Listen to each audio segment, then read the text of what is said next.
This game is less of a love note to Pokemon and whoa. Actually, let me backtrack. It is a love note to the IP, but more of a rebellion against the Pokemon Gameplay Foundation. And this video is a celebration and immortalization of this funny little game on a 12-year-old hard drive that may or may not explode any minute now. Pokemon Run, yep, that's the name of the game. We're greeted with this kind of screen where you can configure certain settings, learn about the story, of which is like, story was not the forefront of my attention when I did this. You can enable hardcore mode from the get-go, which is basically, it just kind of prevents you from hard resetting if you do something stupid. And yeah, you're really just thrown into it off to get the lay of the land on your own. The main premise is that whatever era this takes place in, wild Pokemon have gone into hiding, gyms are mostly disbanded, Pokeballs are price gouged out the waz. But none of that's stopping you from being the little Pokemon master that you are, you little boy. And what's cool is that since your dad's an archaeologist or whatever, your starter Pokemon can be one of any of the fossil Pokemon, Gen 1 through 5, I believe. Boom. Fossil Pokemon starter? What the heck?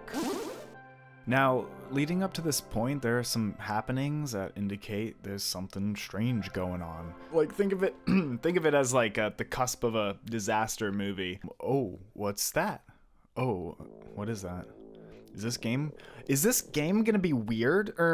Like, are my expectations of a normal kid-friendly franchise about to be subverted? Oh no. Oh yes, I added boogeymen to Pokemon. Hooray!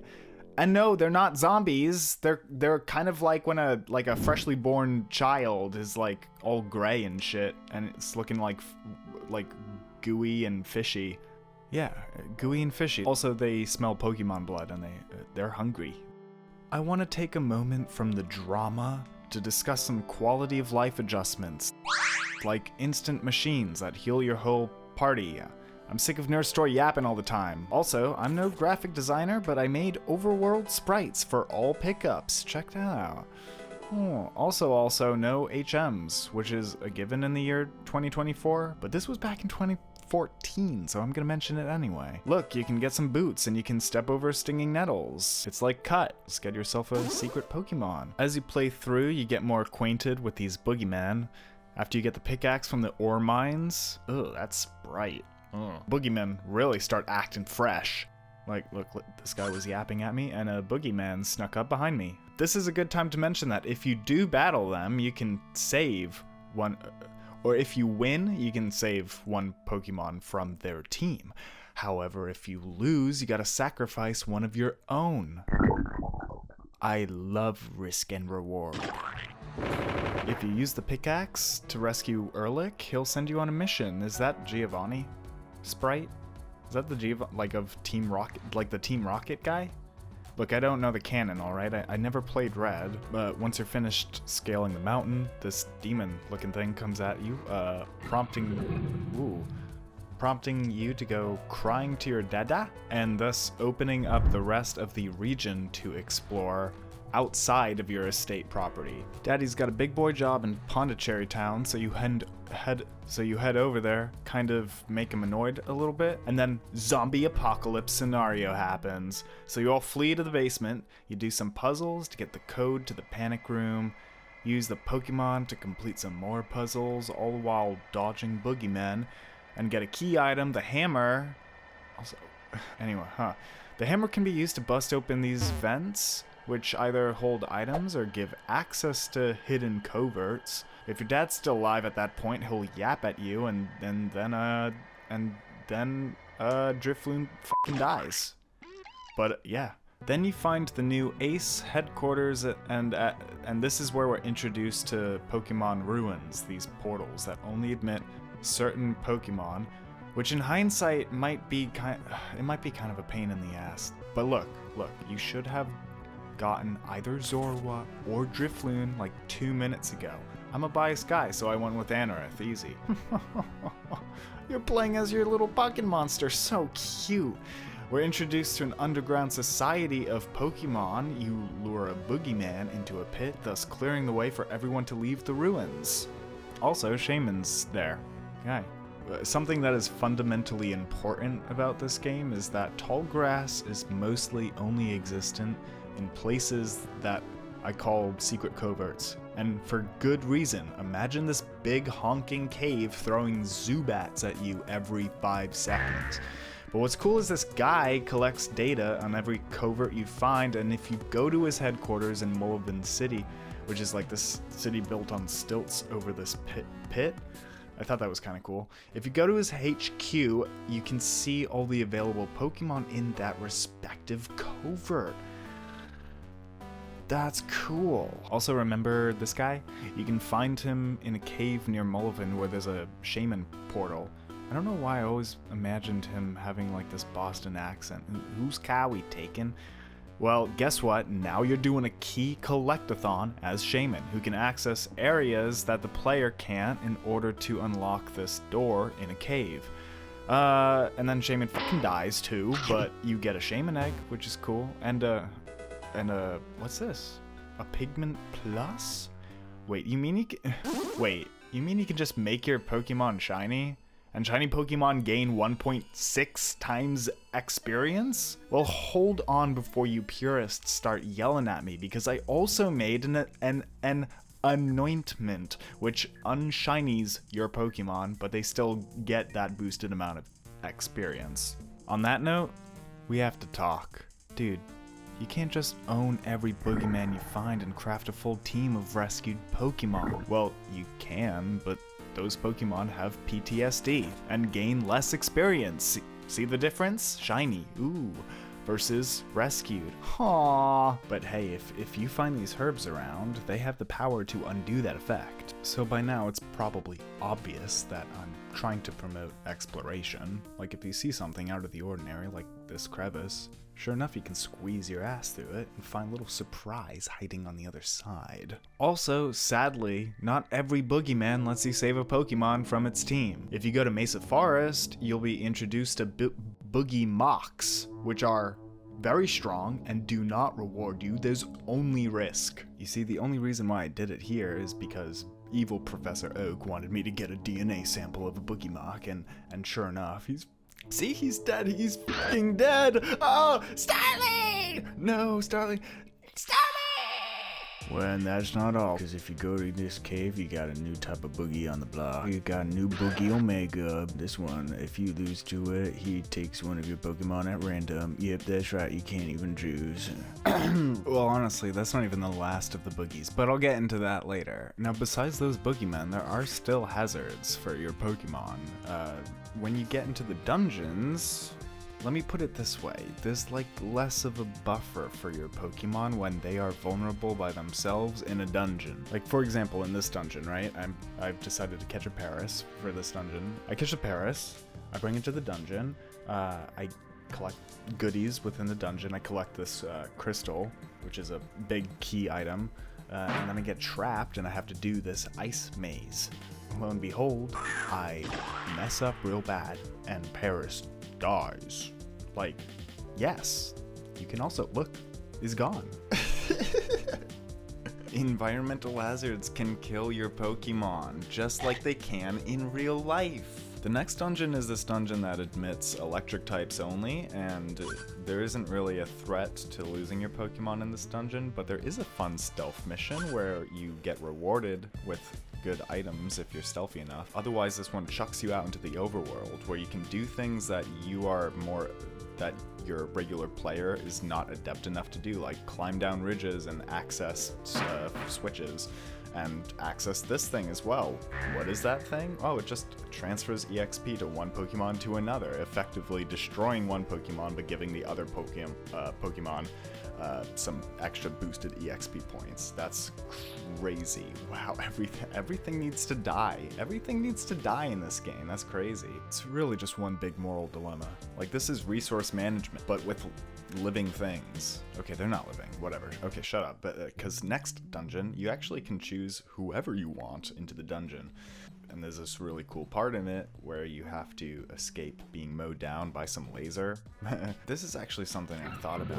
I think it would have been really quite cool to have, like, to give more of an incentive to use Pokemon that you cherish more so than, you know, just throw away Pokemon for the more dangerous stuff.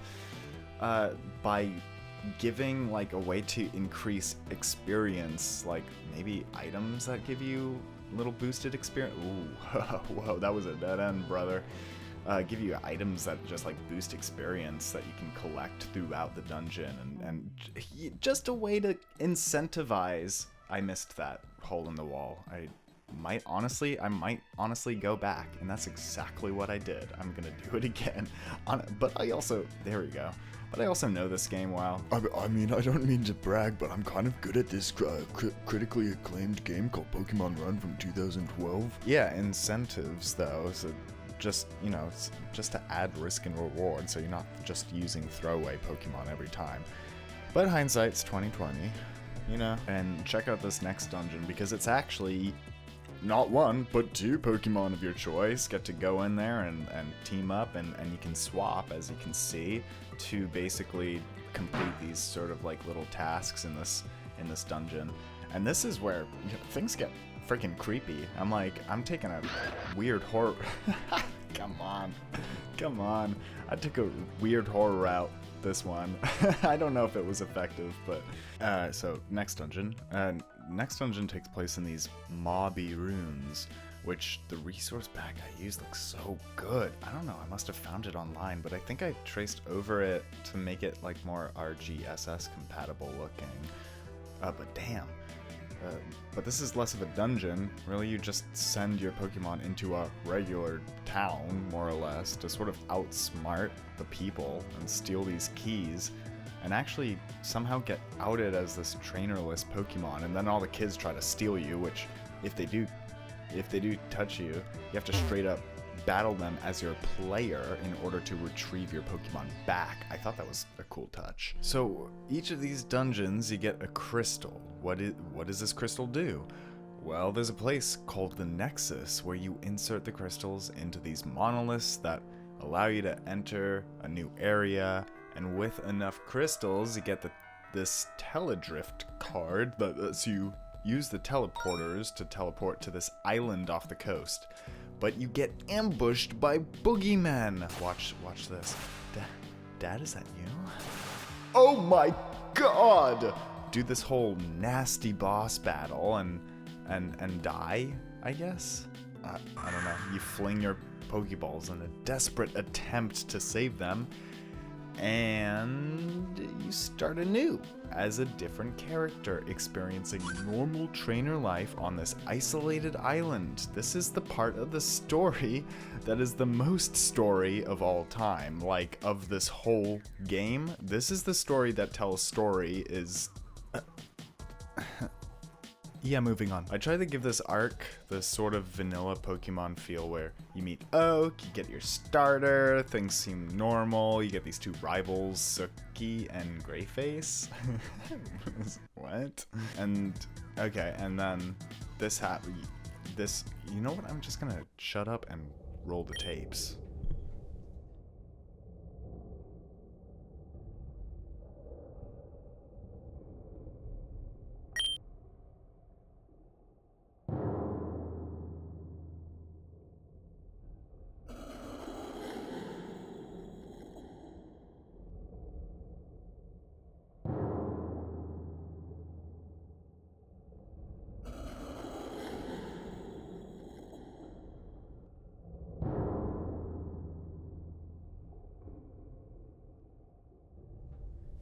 Like, I'm sorry, I have to come back just to say this. Was that necessary?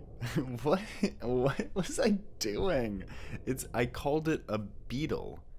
That's the Boogie Beetle. And if you actually fight him, he doesn't even have a graphic or anything. He's just a battle back. Well, so anyway, because your last player essentially just exploded and strewn all of his belongings across the land, you as this new character get to go around and recollect all of those items, including your Pokemon. You're basically thieving the identity of your old character. And then, which is funny because you go back to your rival to rematch her, and you have this explosive team all of a sudden, and she's like, that what? Once you leave the island, so much time has passed that everything is post-apocalyptic on the mainland. You still do, you do some bits and bobs, but pretty much that's the end of the demo, sadly. There's cocoons everywhere that spawn boogeymen, I guess, but yeah, that is it. And now that you've gotten a taste of the deeper part of the nostril of this game, I'm just gonna rapid fire some other general things. Item mechanics. There are passive items you can enable, like the Catcher Pin, boosts catch rate of a Pokeball. Meek Nail, every physical attack has a one-time effect of False Swipe. You can combine berries so they double or quadruple in efficacy. Evo Stones, okay, please don't hate me for this one, but this is how you evolve most Pokemon above level 20. I may have gone too far with this one, but again, exploration is more fun than grinding to me. Gyms in this game are optional, but you receive Mega Stones if you beat them, and sometimes you can use sticks on people. Why? I don't know. I was in high school. There was a darkness in my eyes, or so I was told. And you see these shops right here. If you have hardcore mode enabled, you get exclusive goodies through that, and they're pretty good. Maps. You may have noticed how the overworld maps are so detailed and naturally irregular. Here, let's look at Lappet Town, for example. Here's Lappet Town. Well, Lappet Town's buggered, but you sort of get the gist. It's square. But as nice as some of my maps look, they pose kind of a two-edged problem. It looks like I took any tile set I found and mashed them all together. This tree straight up has twice as many pixels. Yeah, you can kind of see it in a little bit in Pondicherry. These are the standard tree RGSS trees, but then you've got, these poles, you've got this thing that looks like it's got line work that has way more contrast. Me, when I was younger, I didn't have a sense of cohesion, I guess. Let's go to Mullivin. This lighthouse looks very, very out of place. But the map is very organic, almost maybe to a fault, because it's kind of hard to navigate, I would say, almost. Look at this house. What's it doing back here? I would totally go back and just trace over, like I did somewhat. Let's go to Mesa Forest. Mesa Forest, gloomy and brooding palette. It's just normal fire red tiles, but hued differently. Whereas pulling tile sets from later, higher fidelity games is so immersion breaking and tacky. I should have traced over them. And I would do that for everything else. I would. I think I even you know what? It's funny because I even made a joke about it. Like a little kind of self-acknowledgement. But cohesion was not as prioritized as much as the maneuverability and organic, fast nature of the maps themselves, which, with all the deer paths here and there, you have spots to find secrets and secrets and more secrets. Music. Crossover version of RPG Maker was pretty dysfunctional. MIDI wouldn't play. Look here. So I made the music myself. In fact, it's been layered under my strange little voice this whole video. Okay, ignoring the fact that I only made enough music to cover the various tiers of battles.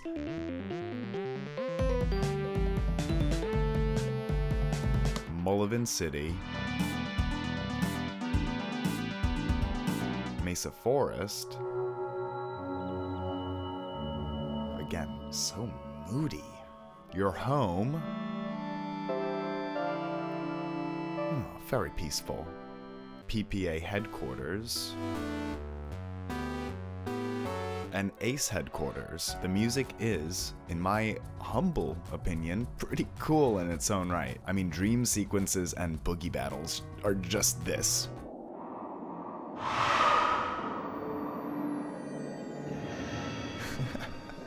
And then serious battles are like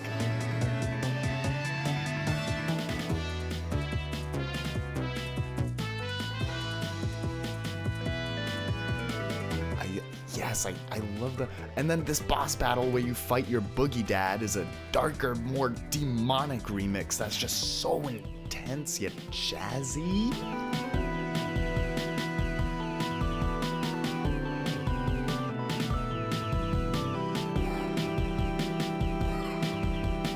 And this is all available for free on Bandcamp. And of course I make normal indie music too. And if I'm being honest, it's probably inspired by incidental video game music. Go and check it out, it's cool. This video is so long, I can't even get into the legendary sacrifices or quality of life things. I just need to end this.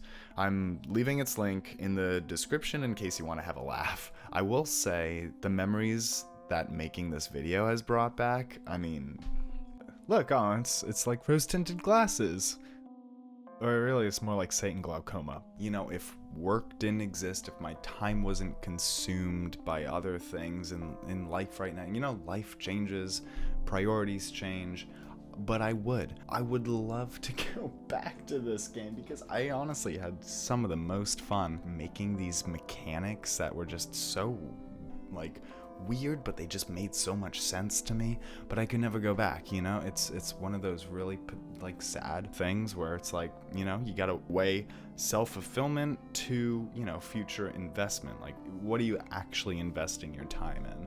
Which is, never think that way. I mean, if you've got the time, if you can invest your time into things that you can't really do anything with because it's not your own creative IP, so it cannot be eventually monetized, but who cares? I think, look at this is cool. As much as this tree looks so stupid out of place, I can't. I'm sorry.